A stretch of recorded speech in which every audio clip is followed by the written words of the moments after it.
on. They got the game. Customer success is their claim to fame.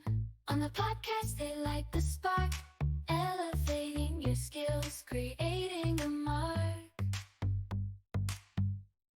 Let's dive deeper into the playbook, the secrets they share. No need to look from onboarding to retention. They've got it all. Success is the goal. Gonna stand tall. Welcome to the Customer Success Playbook Podcast. I'm your host, Roman Trebon, joined by my co-host, Kevin Metzger. Kevin, how are you doing? I'm doing excellent. We're at the end of Memorial Day weekend. Did you have a nice weekend? It was a nice weekend. Weather here in Atlanta was a little iffy at times. A lot of rain we got, Kev. Very humid. But it was nice. Went out to the movies last night. Went to see Fall Guy with Ryan Gosling. Check that out. Not a bad flick. I think my wife was super into it. I think more because of Ryan Gosling than the plot. But I totally get that. I was into it because of Ryan Gosling as well. And yeah, it was a good weekend. Went to the Alpharetta Art Festival and walked around, did some shopping. So it was fun. How about you? Nice. Yeah, we had a nice weekend as well. A bunch of graduation parties. Yeah, got to see a couple of kids. One who I've known since she was born, graduating, going to college, and she's a year older than my daughter. So it's just crazy. But good weekend. I mean, and then got to have a dinner with my mom and my in-laws today for Memorial Day. So that was nice too. Yeah, that's awesome. Well, Kev, this week on the episode, we're going to do the Customer Success Week in Review, right? So we've scoured the news front. We got a couple great articles that we found. And I think the first one is on LinkedIn, Kev, and it was an article. It was an article by Marcus Wrench talking about how, high performing CSMs, they go beyond just being reactive and proactive, how they've really developed into leaders. Kev, I really enjoyed this article. I think you're the one that found this. What are your thoughts, and why should our audience check this article out? Yeah, well, and it's not just checking the article out. I mean, I think checking the articles out is great, but really the thoughts here are, you and I had a discussion last week with somebody talking about the podcasting, the podcast targets leaders or CSMs. And there are topics, right, that are leader specific in the podcasts in some episodes. And then a lot of the stuff is generally important to CSMs as a whole. But it was spinning in my head. And then I saw it in this article that CSMs, really the best CSMs are leaders, right? And what does that mean? So as a CSM, you got to show leadership in proactively addressing issues with your customer. You've got to show leadership in working with your customer on making sure that the products meet their needs. You've got to show leadership in working internally with your company, cross-functionally, to make sure that product is getting information from the customers, and your engineering teams are delivering on time for your customers, and all of that. And all of those things are leadership functions, right? And those are the things that, as I was really thinking about it, and I think there must have been something else that I was thinking about related to it, but the best CSMs are true leaders. It doesn't matter whether they're leading a team or whether they're acting as a CSM with a customer. They are going to act and have leadership qualities that allow them to be effective as CSMs. And that's kind of where it was going. And I think the article calls out some certain specific points that kind of align with those thoughts.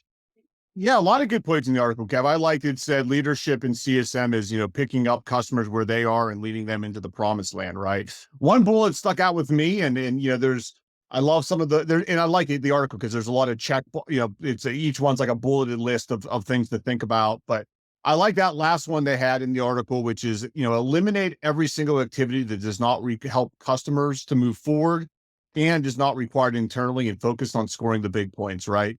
I feel like a lot of times, Kev, you get so into doing all of these activities, all of these tasks, and it's a lot of it's noise, right? Like, is it really helping the customer, right? I love that. It's it's something I read it, Kev, and I actually went back and I looked at my week ahead, and I'm like, what am I doing here? What do I have planned that's not gonna, score those points for my customer that the article talked about, which is a refreshing viewpoint, which I really like. Yeah. All right. The other one, Great. you had an article from our friend Justin Chappelle, right? Justin is in the Atlanta area. He's a speaker. He's a CX authority. And he had a video post, which I like those video posts on LinkedIn, Kev. It's like different, right? It's not an article. It's not a post. They actually have the video in there. And so Justin talks about, B2B customer experience and evolving survey methodologies and closed loop best practices. So it resonated for me, Kev. I'm in the B2B sector. I know you're in the B2B sector. So what did you hear from Justin that stood out to you? Yeah, I think Justin was really kind of talking in a sense about the voice of the customer type stuff, and really looking at how do you interface with these B2B customers versus a B2C customer. And customer surveys is really what at this point is not the best way to do. The best time to interface with the customer is in the app when they're doing their work, and there you have the opportunity to ask a directed question about what they're doing at the time, and you're keeping it to 1 to 2 questions. You're making it very short, easy for the customer to respond, and that's how you're getting your best feedback and response from the customer at the point of execution when they're doing the task that you want to get feedback. Yeah. I think in the app is great if you can meet your customers in the app, though. I do think in the B2B world, though, a lot of times maybe your economic buyers, the people that are pulling the purse to have the budget, they may not be in the app. So you're not going to be able to hit them there, right? But I do like, right, I think he said, B2C customers, it's really transactional, right? So you really want to get those promoters up. But in the B2B world, for the most part, you have these clients as customers for a while, either a yearly contract or sometimes multiple years. So it's when you do engage, it's finding those moments that matter. And then keep it short, right? We just did a survey to a couple of our B2B clients. And I think it was 2 questions. It was like, how would you rate us and why? Right. It was super short and sweet. And the feedback we got about the survey was positive. It was it was perfect. Here's why I scored. Here's the score. Here's why. And that cut through all the other layers of nuance, and it gave us the insight and the actions that we needed, which is what it all matters. That's what it matters. Right. So. Yep. And in the end, I think the points are trying to drive, ensure that you get your response, right? So so you got to ask the right questions at the right place. I think you made a really good point. It's not always the buyer that's the one that are the app users. So you want to make sure you get the right engagement. So the next thing in this week in review, Kev, Gainsight. I know you were out there last week, and I hope you enjoyed our show. Kevin was in St. Louis at the Pulse conference, so if you want to hear all about it, check out our episode last week. But Kev, they talked about this human first AI that Gainsight's coming out with. Give us a little background on. I think Nick presented this at the conference. What was the whole? What is the human first AI? Yeah, so they had, I think it's 6 or 7 points, right? Eliminate blind spots, remove grunt work to make time for what matters, turn every teammate into your best teammate, make self-service not suck, transform novices into gurus, and then help customers find their work besties. Now, some of that's you kind of need to break down a little bit more. But the intention is, okay, with all of these, right? Are you taking the work out, the grunt work, the daily work? Are you making things easier for your customer? And so the daily grunt type stuff, automation of that is one of those things. That's kind of, I think, the second one I mentioned. Making self-service not suck. We all know all the voice, things that we go through on a day-to-day basis still don't work quite the way you think they should as you're getting involved with all of the AI stuff. And I think It's a matter of tuning and getting some of the AI functions there. Um, but it was an interesting thing, right? Part of it, and Roman, you and I were talking about this beforehand, and I'll kind of let you talk about it. But part of it is, what does it mean to be human first AI? And so, Yeah. what are your thoughts?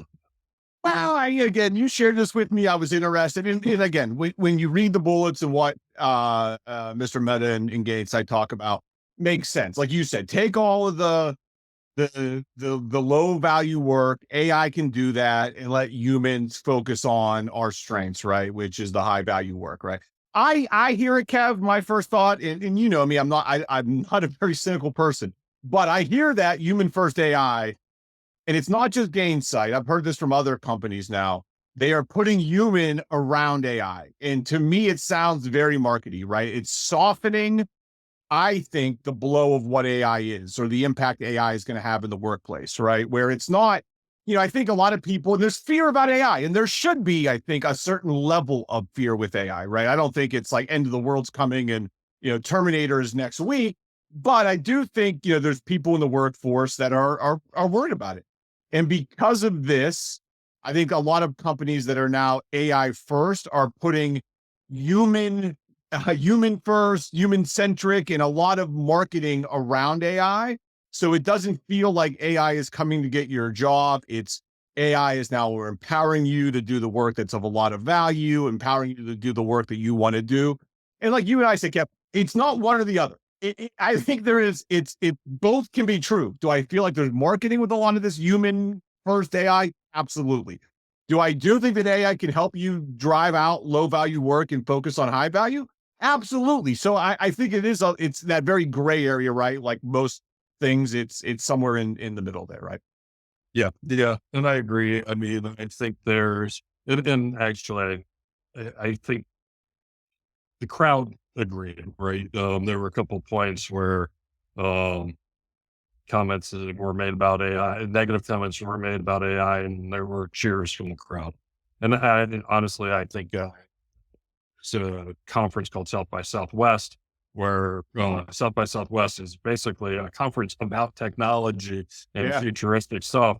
They had the same thing happen, right? Kind of people came out and spoke about AI, and the crowd not so sure. There's definitely an impact, right? We all know it. Hopefully, Well, you went, Kev. You said real quick to interrupt. You went to a networking event here in Atlanta, I think last week, right? A local yeah, customer success coffee event. Keep me honest here. You said with 12 people there, yeah, around there in the ballpark. Over 50% in the customer success space were looking for work, right? I mean, I don't know if am I in the ballpark of numbers no, there? you're in the ballpark. You are. Yeah. So when you have a lot, and this isn't new. I mean, we've had people on the show who, were looking for jobs recently, right? Like, there's a lot of,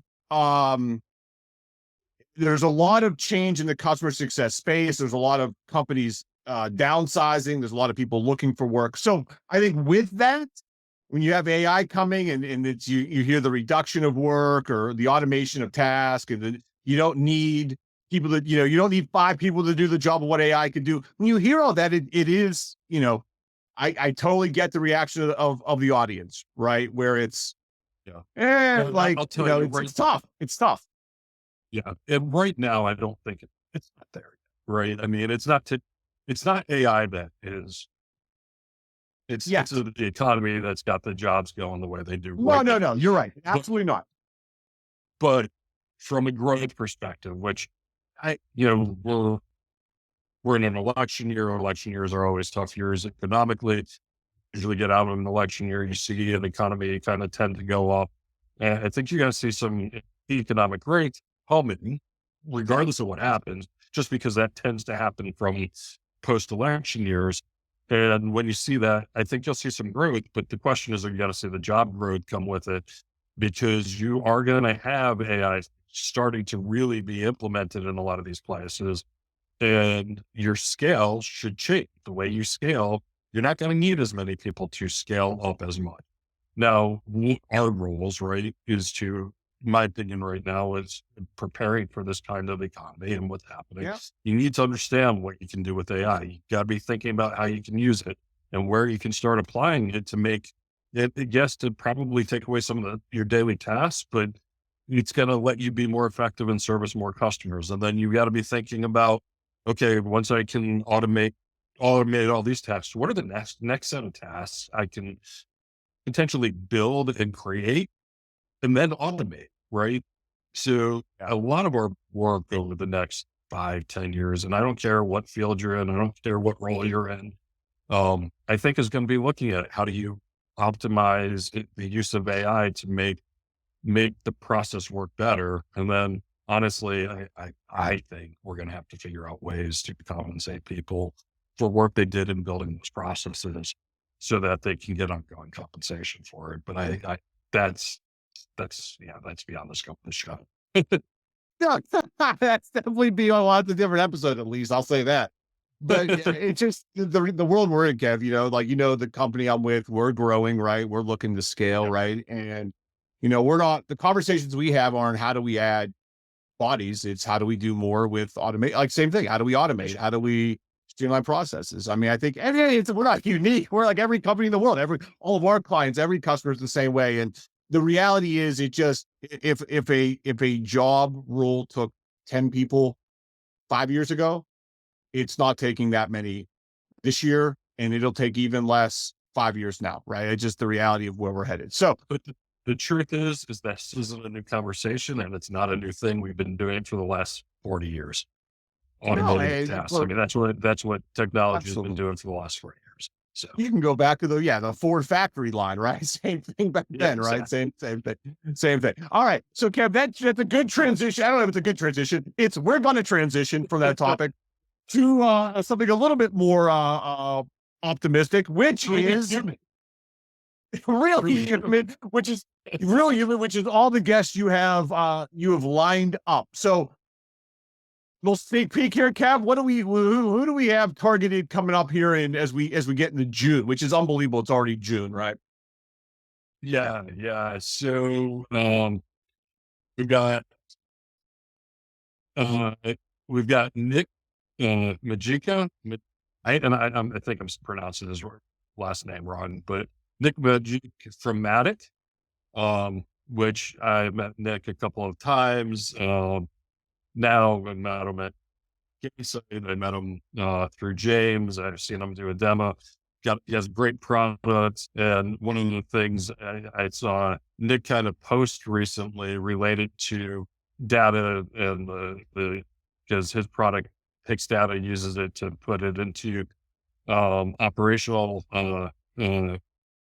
things like Moore's, QBRs, Yaks, like QBRs. PDF. Yeah. Building DAX automatically and all that. But you had a little post on data. And as part of it, you said, don't let perfection be the enemy of progress in the scope of using your data and getting started. So I thought that was good. That reminded me of basically one of my favorite authors, which is Seth Godin. He wrote a book on that. Basically, you got to ship. You got to get your stuff moving. You got to ship. You got to deliver. So I'm excited to have Nick coming up. I think Nick's in a couple weeks. I think next week we've got Sam Cummings from Data Plan. He's basically got a leading AI solution and customer success. The idea is context times value times speed equals what he's calling digital empathy and hyper personalization. And Sam's really entertaining. I can't wait to bring you our discussion with Sam. And then after that, we've got Peter Orwood from Guide CX. Roman, I know you're excited about talking with Peter because it's kind of an onboarding AI front end solution that I think Peter's talking about with Guide CX. I'm excited about all of them, to be honest. Like I'm excited to this is like the best of both worlds, right? We get to meet all these folks. We get to learn all about this software, right? And it's amazing. Like just going back to Matic real quick, there's nothing I do not like less, I think, than putting PowerPoints together, Kev. Like when I have to putting PowerPoint together, I'm just terrible at it. Like my vision of what I want and what actually like whatever I actually put on a slide is they couldn't be more contrasted, right? Like imagine like this in my head. I want the slide to be like a Picasso. And then when I put a slide together, it looks like stick figures, right? I just never get it, right? And if we can if Nick has a tool and Matic has a tool that can like use actual customer data and help build, whatever it is, data sheets, PDFs, insert slides in the QVRs. I mean, that's a lot of going back to, we talk about the low value work. Like think about all that time people spend on PowerPoints. You know what I mean? Like just, I mean, you can, get rid of that and focus on actually, understanding the results, analyzing the results, coming up with solutions. That's the value. Like, so I'm excited about that. And then, yeah, you had mentioned, well, obviously data plan again, kind of goes into, using data again. And I know they have a lot around revenue too, Kev, which I'm really interested around, like, revenue growth and revenue operations. So I'm excited to have that conversation. And then, yeah, for sure on Guide CX, right? That goes in since our conversation with Donna on onboarding. And so, at my organization, we've actually incorporated a lot of the process that Donna, she had her orchestrated onboarding, right? So we've actually incorporated a client handoff into our process, which we didn't have before we had Donna on the show. And so again, now that there's tools that can actually do some of this onboarding automation and make that a little easier. Yeah, I mean, probably a conversation, Kev, I would have had just at work. So if we could have it on the show, it kills a couple birds with one stone, which is great.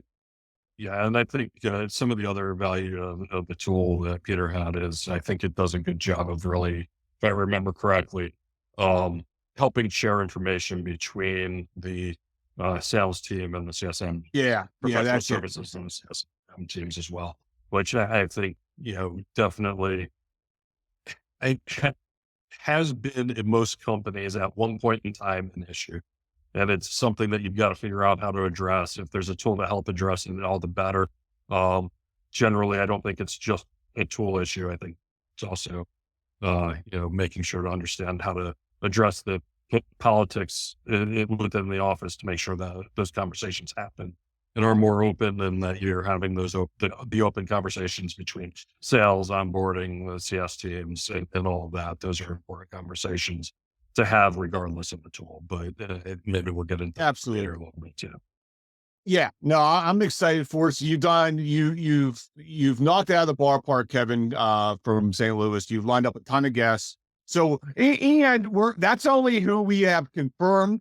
We actually have a whole bucket of guests that we're not going to share quite yet. They're not quite ready for prime time, but we're close to locking in, securing even more guests as we get into the human depths of summer here, down here in Atlanta. But no, excited, Kev, for who we have upcoming. And then we have a big event Friday, May 31st in Atlanta. So we have our Atlanta Customer Success Playbook pickleball game coming this Friday, Kev. So took a look at weather. It looks supposed to be nice Friday afternoon. So if you're in the Atlanta area, want to come out and play some pickleball or just hang out, come out. We'll have some drinks, some snacks, some great networking, and come out and join us. We'll be up in the in Roswell area. Yeah, and we'll rotate people through, and don't worry about how good you are. We want to get out there. We want to have fun and get a little exercise in, and that's right. Get some networking in. That's what it's all about. Hope you can join us. That's right. We won't start playing for money until next time out. So you got to, That's right. Kidding. All right, Kev. Well, another great week in review when it comes to customer success. Some great articles. We'll put them in our show. So if you want to go check those articles out, anything we reference, they'll be in the show notes. So you can click on and read them. Check us out on LinkedIn. I'm at Roman Trebon.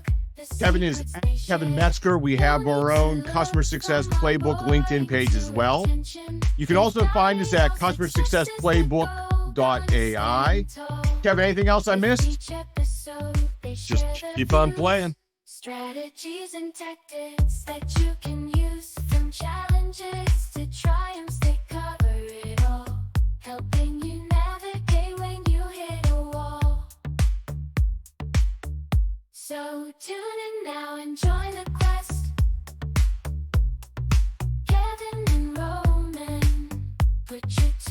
test, empowering your journey in customer success. With insights and wisdom, you'll be the best.